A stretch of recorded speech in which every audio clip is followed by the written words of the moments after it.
Start? Yes. Okay, the goal is to measure per cell the ratio between the green dots and the red dot. So what we do is we create, I'll create a new one. I'll make it called fish. Two colors. So we're now starting from beginning. So what you want to do is you want to use a specific feature called zone of influence. In the zone of influence, what you can do, you can measure a mask and then measure based on the mask, measure other objects. So let's click Edit Image Analysis. So we have the zone of influence. In the zone of influence, there's always a primary object. The primary object is usually my nucleus. So I may make a name so I will not get confused. So each of the object is a nucleus. And then I have a ring for each of the nucleus. What I'll do, I'll add a subclass to the ring. I actually add two subclasses. One represents my red objects. I'll call it red. And each of the red is a red dot. I call it red dot. The same apply to green. And each of the objects will be a green dot. So the naming will help you understand the structures later. Now, very important, first for the nucleus, we analyze Darby channel. Right? We only analyze Darby channel. For the red, we analyze red channel, but I'll change a different color so I don't get confused. I make it green. Then for the green color is the green channel, but for the mask, this is where I see the objects, I make it red. Okay, so now I defined my structures of my analysis. I define first where is the nucleus. Based on the nucleus, we define a ring. The ring could be inside, could be outside, and then inside the ring, we detect two objects, green dots, red dots, and green dots. So this is step one. This is usually very important because you have to create a structure. Step two, I analyze everything. So step three, this is where you need to changing the detections. So my recommendation is to do single channels.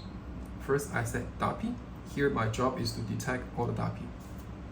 So I can do a little bit Gaussian to make sure that all the objects are detected. And then I will fill holes so that there's no empty objects. And then you see that there are some small objects like here, this few, I don't want them. So I just use the minimize filters to remove them. So there's still one over here. Increase the minimum size until all of this small object disappeared. Okay, if I click fill, you see this is each of the orange color is a nucleus. So our job number one has been finished. Job number two, you have to define the ring. The ring is where you detect objects. Remember, the ring are supposed to be blue color. I want the ring to be inside because all my dots are in the nucleus.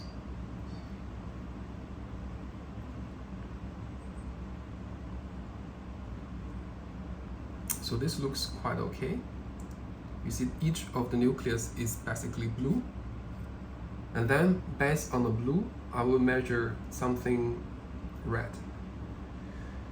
So let's first look at the red dot.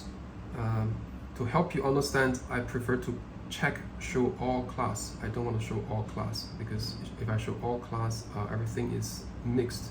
Now I'm only specifically detect red objects. I'll click automatic first. If it does not work, I'll go manual. The thing is, you should start to see the,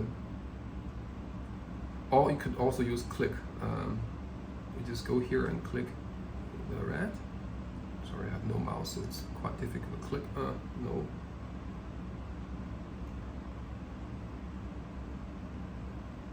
Okay, I'll manually define. The low will be 300. The red doesn't matter. If you want to detect even more smaller ones, you can even reduce this to 250. So you detect more objects. You can also remove very, very small objects. Keep only the big ones. I mean, we don't have to be precise. I just want to show you how it works. You see that for each of the cell, we'll detect all the green. We'll do the same for the green channel, which is here. I'll do manual definition. I'll do automatic first, too much. And then I'll do click. Let's do 1000 first. No, sorry, no, 100, 1000. Or you can also just drag the histogram. The thing is, you want to detect the object. Maximum here. For the green channel, it's very pixelated, so I'll do a little bit of smoothing.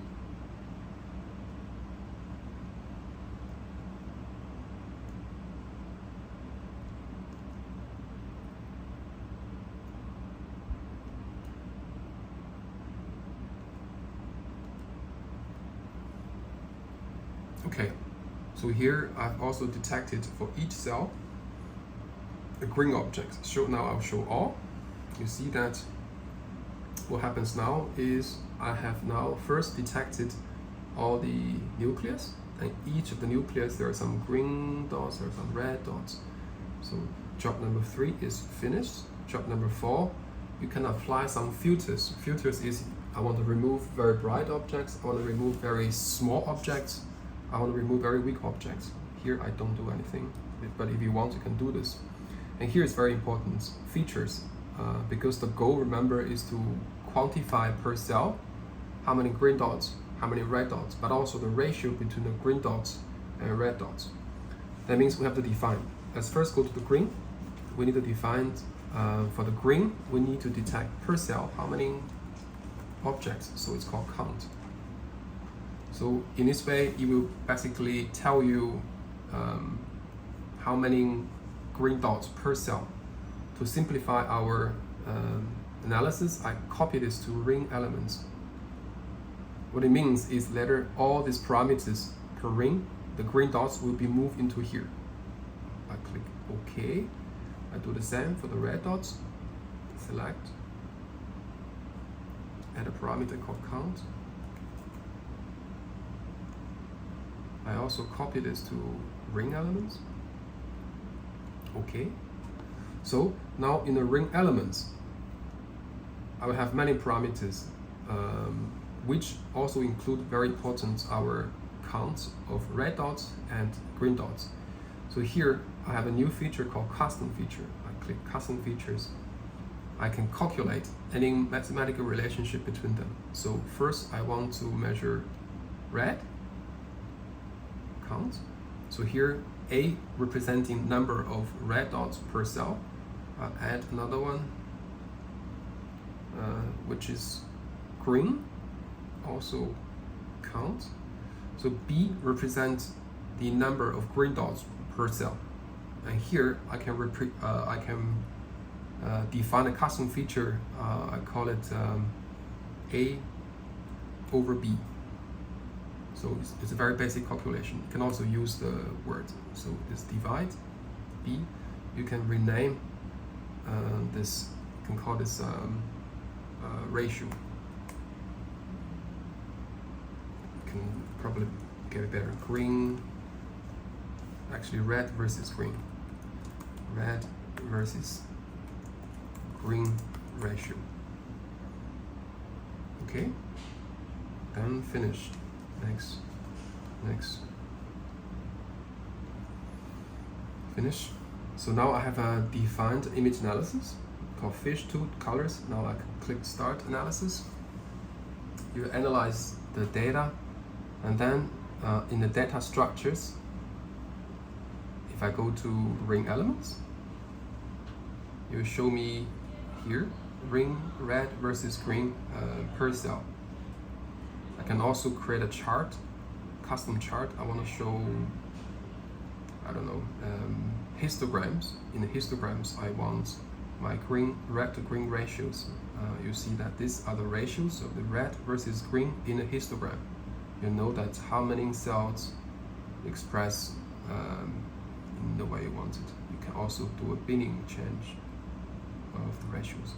By doing this analysis, you figure out, okay, majority of the red versus green stays somewhere around 0.0 to 0.21. That means there are more red dots. Sorry, this is red versus green. Small. That means less red dots, more green dots. And this is the histogram of all the how many cells detected. 54 cells detected. That's it.